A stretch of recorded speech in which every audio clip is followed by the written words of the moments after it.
एक समय की बात है। आकाश के बादलों के बीच एक ऐसा क्षेत्र था जिसे देवताओं का आकाशीय साम्राज्य कहा जाता था। वहां पर थंडर्स नाम का एक महान पौराणिक पोकेमॉन राज करता था।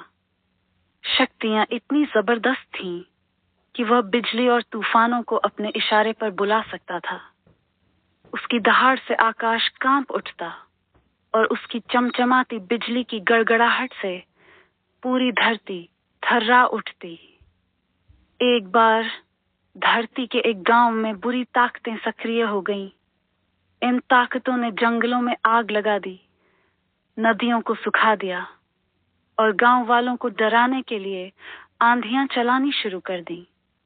यह सब देखकर गांव के बुजुर्गों ने एक प्राचीन कथा सुनाई। उन्होंने बताया कि केवल थंडर्स ही इन बुरी ताकतों को रोक सकता है, लेकिन उसे बुलाना आसान नहीं है।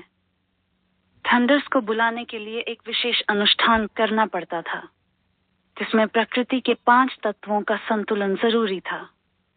आकाश, धरती, जल, अग्नि और वायु।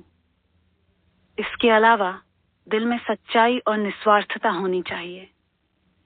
गांव का एक युवा लड़का आर्यन इस चुनौती को स्वीकार करता है।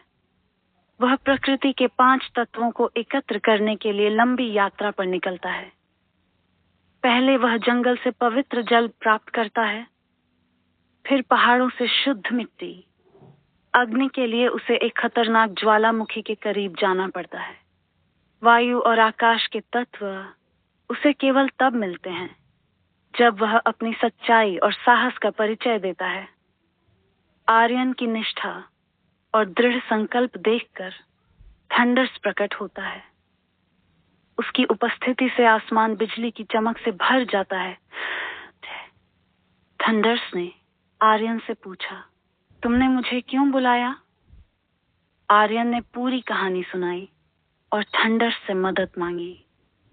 थंडर्स ने उसकी सच्चाई को परखा और उसकी मदद करने का वादा किया।